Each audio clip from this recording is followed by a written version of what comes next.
I typically include these polls into one video, but I thought that this specific one, because it's a two-part poll, it deserved its own. So I asked you, in my opinion, the brand currently pushing the envelope more in horological terms is Christopher Ward, 66%, Longines, 24%, Tag Heuer and Oris, 5% respectively. And I have to say that I agree with this. Christopher Ward took the lead very, very fast after I posted this poll, and it never went away. Longines has done some incredible things when it comes to what kind of watches it pushes out. I think that the style, the design, the elements like cases, bracelets have gone up, but does it push the envelope? I don't think so. It just catches up with higher priced pieces, and that's the problem that I see here. Many also commented on Longines history, and the question is not about history. It's about what pushes the envelope nowadays. So yeah, I have to say this. If you have seen this face for more than twice, please like, please subscribe. It means a lot to me. It costs nothing to you, but it really helps me. It's a good indicator that I'm doing the right thing. I'm saying the right things, and it helps me being this independent voice that I think I am in this field. Thank you. Tag Heuer, it works with Selita, just like Breitling, doing some nice things, but nothing that pushes the envelope. Oris, same. They created their own movement some time ago. At least they call it manufacture. So somebody else is making it for them. They designed. That's what they claim. So one of the same. But Christopher Ward, it does some great things. We're going to talk about it later. Now, I asked the same question. This time, Frederique Constant, 70%. Formex, 22%. Raymond Weil, 5%. Maurice Lacroix, 2%. And yeah, I mean, Maurice Lacroix has some really nice pieces, so I'm surprised it's that low. And yeah, it's very well known for copying the Royal Oak kind of theme, but they have other pieces too, and they have their own movements. So they are much more than what we think. Formex is doing incredible job. I agree with that. Raymond Weil is coming up, although it's not as exciting if you ask me. Formex is much more exciting. It does some crazy stuff with their cases and everything, but like many pointed out, it's a one-trick pony. They have like a couple of watches that are exceptional, and it's not on everybody's taste. So, and they don't do anything horologically, meaning movements. They just do cases, which is not a small feat to do, bracelets. So they do some really nice things. Dials, incredible dials, but it's not pushing the envelope. It just, again, brings you closer to higher end pieces at a lower price point. And Frederique Constant is doing some great things. Again, we're going to talk about that later. So I took these leaders in two groups and I stacked them against each other. And this is by far the closest poll that we ever had on the channel. I've been posting polls for like a year at this point, and none have come this close ever. At the point that I'm recording this video, 51% is for Christopher Ward, 49% is for Frederique Constant, but 20 minutes ago it was 51% for Frederique Constant, 49% for Christopher Ward. Most of the time it was 50-50 exactly. So it's just an incredible thing to see how these two watch companies compete so well with each other, because they come from, they have some similarities and they have some very big differences. The similarities is that they both are fairly new brands. Frederique Constant is not even 40 years old. Christopher Ward is like 20 years old.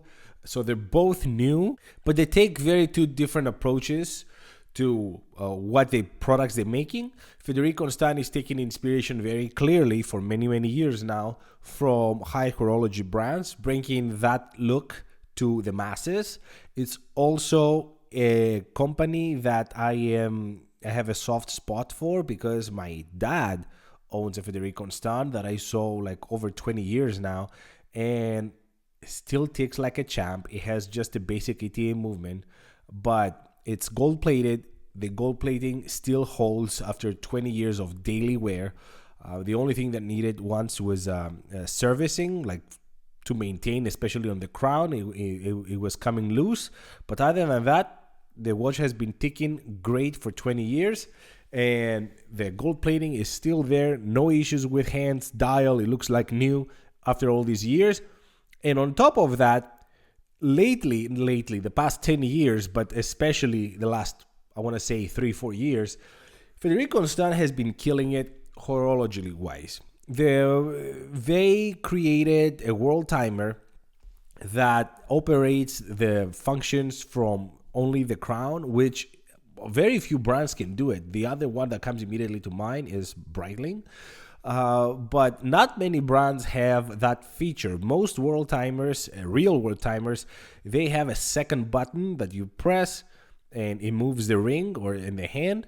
And the cheap world timers, they just have like a diverse bezel with all the cities around, and you just do that. So they have real world timers. Now, on top of that, they came up with the monolithic, their specialized balance wheel and pallet fork. They replaced all that with the monolithic, a silicon specialized, I don't know how to call it. It replaces 26 pieces and it brings it to one, and it's a one single piece of silicon that vibrates 40,000 times per minute.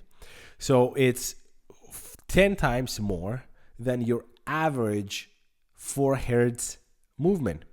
It's 40 hertz. And what that does is it makes a sweep on the hand like nothing you've ever seen. Even if you see it in slow motion, that second hand sweeps like nothing else. So they do some really cool things horologically wise. If I have to say something bad about Frederique Constant, is that they keep getting all that inspiration from higher horology brands. At the same time, they're not exactly copying, they're getting inspiration, and they're adding their own incredible in-house movements.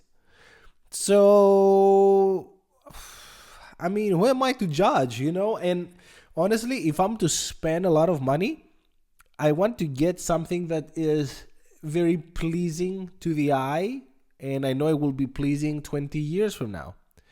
Now, Frederique Constant is also kind of boring in that regard, which is the opposite of what Christopher Ward is doing. Christopher Ward, many of you said that, yeah, it has a couple of extravagant watches, but everything else is very average. I disagree. First of all, like I said many times, I handled a few Christopher Ward watches, and they were excellent quality. You wouldn't believe. If you don't know watches and you just grab it in your hand, you think it's something much more expensive.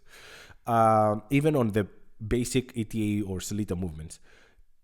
They also do their own twist on designs. They get inspiration from other watch brands, but they do their own twist on everything. I'm not even gonna go to anything from the 12 to the Trident to the Belcanto to the Loco. I think they are killing it. They're bringing fun, excitement. I keep seeing these watches and I want to buy them. I have an urgency in my head that I want to buy them. The only problem I have, and keep in mind that they do all these things in-house, all the twists that you see on a Belcanto and all the things that you see on a Loco, they design and they produce everything in-house. Christopher Ward stopped being a micro brand some time ago. Okay, so it's an independent watchmaker at this point. And they do an amazing job and they bring fun to the table. Hublot CEO gave an interview to Time and Tide just yesterday I watched it, and end of September that is, and he said that Hublot, unlike other brands, doesn't have a long history, so it's not tied or obligated to follow older designs as most brands do. And I think it's the same for Christopher Ward. It would be the same for Frederique Constant, but they chose to go a very traditional way. They could also follow that path, but Christopher Ward is absolutely following that path. They don't need to look like anything else. Many say it's a cheap man's MB&F. Sure, okay, so what? Here's my answer. So what? You can say the same thing for Tudor. You can say the same thing for Longines. Diver watch. That is a cheap version of a Rolex. Okay, so let's not make anything that looks anything like those watches ever again. I disagree hard on this one. I think that they get inspired from this kind of watches, absolutely, but they're doing it their own way. They're doing it in-house, and they bring excitement in an otherwise very stagnated field. Every brand, every established brand keeps bringing small iterations of their previous watches. Most of them are stuck in the 50s, 60s, and 70s. I guess that was the pinnacle of design. And then there's nothing else. Nothing else. Every time I see a new watch, it refers in the 50s, 60s, and 70s. Nothing before that, nothing after that. And like I said many times, this is modernity and industrial design. Form follows function, and less is more. So it's easy for them to say, oh, I'm following my tradition, and I present you with something extremely boring because it's also easy to make, incidentally. But something like what Christopher Ward is doing is very hard to make. And then you go to Frederique Constant, that is also very hard to make because they go before modernity. They go in the late 19th century, where the designs were more elevated, they were more feminine, they had more detail, and they do that in-house too nowadays. So both of these brands, for different reasons, deserve to be number one. And I agree with this poll 100%. I'm equally divided as you are. They both are incredible watchmakers nowadays, and for different reasons. And I love both. I would actually buy both. Yeah. Let me know what you guys think. Which one is your favorite? Which one did you vote for? How do you like these brands? Do you think they're copying just cheap copies of other brands, or they bring something else to the table? Thank you so much for watching. Until the next one. Ciao.